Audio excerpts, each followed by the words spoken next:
Las historias del Role. ¡Bienvenidos a bordo del Role! Una placentera travesía por los mares del podcast. ¡Zarpamos ya en busca de las mejores historias del mar! ¡A la caña, Nacho Gómez Zarzuela!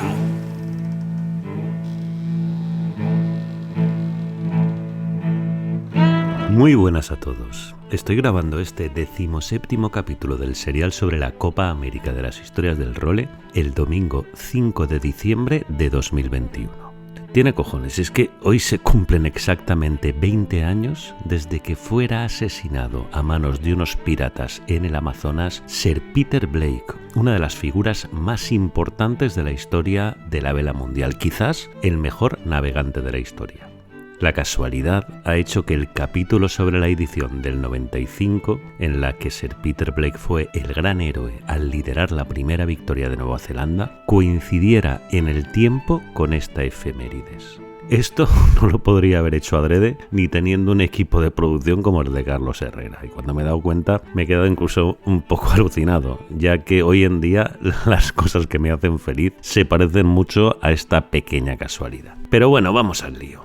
Estamos en la edición número 29 de la bendita Copa América. Defienden la jarra de las 100 guineas los Estados Unidos de América, en aguas de San Diego. Venimos de una edición, la de 1992, en la que se había estrenado con un gran éxito una nueva clase de barcos que llegará en el tiempo hasta la Copa América de Valencia de 2007 y que abrió un inusitado interés en la Copa América fuera de los países que toda la vida se habían interesado por ella. Esto provocó un aumento descomunal del presupuesto necesario, ya no digo para ganarla, que era ilimitado, sino simplemente para participar en la Louis Vuitton. Por daros algún dato, en 1983 los equipos participantes gastaron entre 5 y 8 millones de dólares cada uno. En 1987 la suma aumentó a unos 10 o 15 millones de dólares. En 1992 el sindicato italiano del Moro de Venecia de Raúl Gardini y el America Cube de Bill Koch superaron de largo los 70 millones de dólares, construyendo 4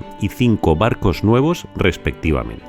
Entonces, en esta edición de 1995 se decidió intentar frenar un poco esta auténtica vorágine presupuestaria y se apostó por implementar un programa de reducción de costes que limitaba a un máximo de 2 barcos nuevos y 47 velas por equipo para todas las regatas.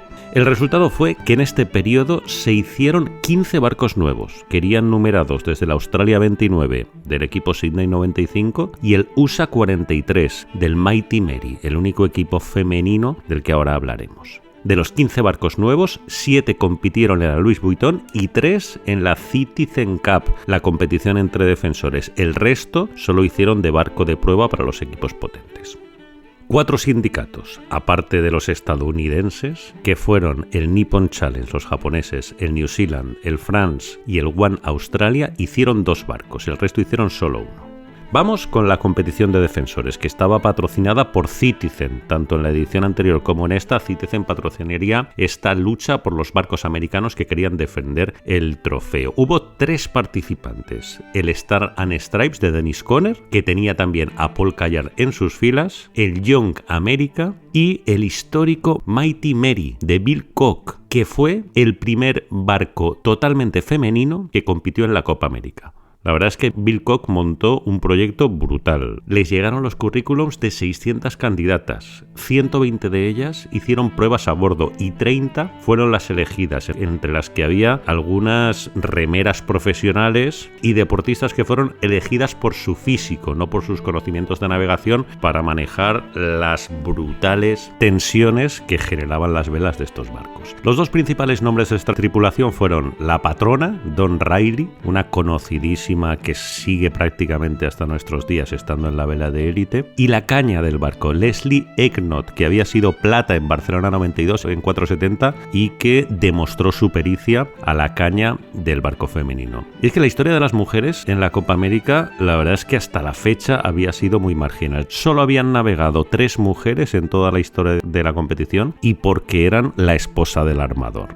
Hope Goddard Iselin navegó en 1895, 99 y 1903. En 1934 fue a bordo Phyllis Brodie Gordon Sopwith, la esposa de Super Tom Sopwith, que se encargaba de llevar el cronómetro para marcarle a su marido las presalidas. Y precisamente el barco que le ganó al de Sopwith, que fue el de Harold Vanderbilt, llevaba a bordo a su esposa Gertie. Desde entonces no había habido mujeres compitiendo, ya os digo, la mujer del armador quizá no es el mejor caso de deportista que se gana el derecho a ir en un barco de Copa América. Por lo tanto, el Mighty Mary, que fue un barco totalmente histórico y que hizo un papel espectacular. Al final se llevó el triunfo el Star and Stripes de Dennis Conner y Paul Callard, pero el Mighty Mary hizo un papel sensacional. Se da la curiosidad de que el Star and Stripes, de que Dennis Conner no compitió con su barco en la final de la Copa América para defender la regata, sino pese a que ganó esta Citizen Cup, le pidió al Young America, el tercero en discordia, su barco porque entendía que era un diseño más rápido que el propio Stars and Stripes. Vamos con la Louis Vuitton. En esta competición participaron 7 equipos de 5 países. Hubo 2 australianos, 2 neozelandeses, un francés, un japonés y un español. Volvimos a tener presencia española en esta Louis Vuitton, aunque el proyecto, la verdad, es que tuvo una actuación mucho más discreta de la que lo había tenido el histórico proyecto de 1992. Solo ganaron 3 regatas y la verdad es que hubo muchísimos problemas, llegaron muy tarde a la competición, construyeron el barco muy tarde, pero bueno, al final estuvo ahí España con ese Rioja de España que representaba a los clubes náuticos de Bayona y de Valencia y del que Pedro Campos tiene este recuerdo. Vamos a escucharlo. En el 95 fue pura transición. Nos apoyaron la comunidad de La Rioja. Bueno, en España quedó una imagen de que esto era muy rentable para la imagen de España. Más que porque de hecho el barco se llamó España 92 Quinto Centenario. O sea, no había ninguna marca comercial. Entonces, bueno, pues la gente que nos apoyaba, encabezados por el rey Juan Carlos, por el gobierno, hay que decirlo y tal, dijeron que una cosa muy española que necesitaba mucha más promoción, sobre todo en Estados Unidos, eran los vinos de Rioja, que es verdad. O sea, España tiene ahí una riqueza increíble, unas calidades tremendas y tal. Y conseguimos un apoyo, pero hubo que montar la copa en muy poco tiempo, con muy pocos recursos. De hecho, no sé, creo que tomamos la salida en la primera prueba habiendo navegado 2 horas, algo que ahora es de locos.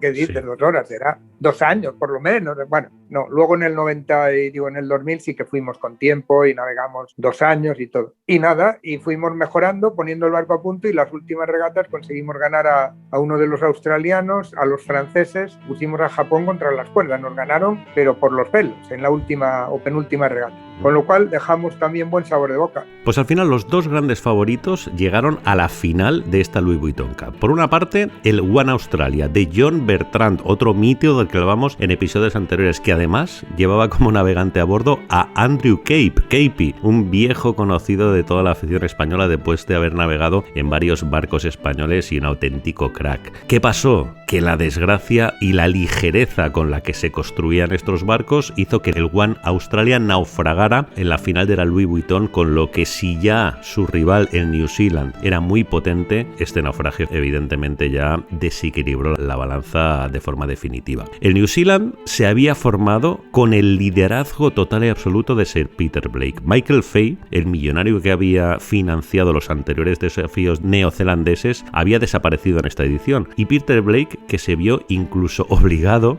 a hipotecar su casa para pagar los primeros $75,000 que se exigían para inscribirse en la competición. El equipo neozelandés, que contó solo con un presupuesto de 15 billones, pero que hizo un aprovechamiento brutal de esos 15 billones de euros. Sir Peter Blake fichó a Russell Coutts de patrón del barco. O sea, Sir Peter iba a bordo, pero le dejó la caña del barco a otro mito de la historia de la navegación posteriormente, como sería Russell Coutts, que debutó en esta edición y que venía de ser campeón del mundo de Match Race, y con ellos toda la tripulación mítica que luego se pasaría a la Lingui y en la que la mano derecha de Russell Coutts era Brad Butterworth. Pues bien, consiguieron un barco espectacular, hicieron un trabajo de diseño los neozelandeses impresionante, consiguieron una estructura de tripulación fantástica fantástica también, y Sir Peter Blake con sus míticos calcetines rojos, que se convirtió en el líder soñado para que los neozelandeses pudieran hacer la machada. Total, que la gran final de la Copa América enfrentó al Star and Stripes de Sir Dennis Conner y Paul Callard contra el New Zealand de Sir Peter Blake y Russell Coutts. Y el palizón que le pegó el equipo kiwi a Dennis Conner fue de los que marcan época. 5-0. Ganaron todas las mangas de forma consecutiva, incluso en la segunda de ellas los neozelandeses le sacaron más de 4 minutos al equipo americano, con lo que se convirtió esta edición en la segunda en la que los americanos perdían la Copa América después de que Australia hiciera historia en 1983 al ser el primer país en conseguirlo. Esto desató una fiebre brutal en Nueva Zelanda, tanto por el equipo como por la figura de Sir Peter Blake. Se vendieron más de 300.000 pares de calcetines rojos, que eran un poco el emblema de Peter Blake, que se los hacía a mano, se los tejía su esposa Pipa. Yo tuve la suerte de conocer a Pipa hace unos años en el Sailing Festival y la verdad es que es una mujer maravillosa. Bueno, y a su hijo James Blake, que fue uno de los reporteros a bordo de la última edición de la Volvo Ocean Race y que tuve la suerte también de compartir muchos momentos con él. La verdad es que es otro chaval fantástico. Pues bien, Sir Peter, que se convirtió en una de las grandes figuras de Nueva Zelanda. Además, Sir Peter no llegó a esta Copa América como nuevo en la vela, o sea, venía de haber competido en 5 ediciones de la Volvo Ocean Race, que en aquella época se llamaba Whitbread, y ganó la última de ellas con el Steinlager, ganando todas las etapas, tanto en tiempo real como en compensado. Posteriormente a ello, que fue en 1990, batió en 1993 el trofeo Julio Verne, el récord de la Vuelta al Mundo, formando un equipazo con Sir Robin Knox Johnston. Fijaron ese récord en 74 días. Y después de esto ya hizo una primera aproximación a la Copa en 1992 y en 1995 ya llegó con todos los galones para meterse de lleno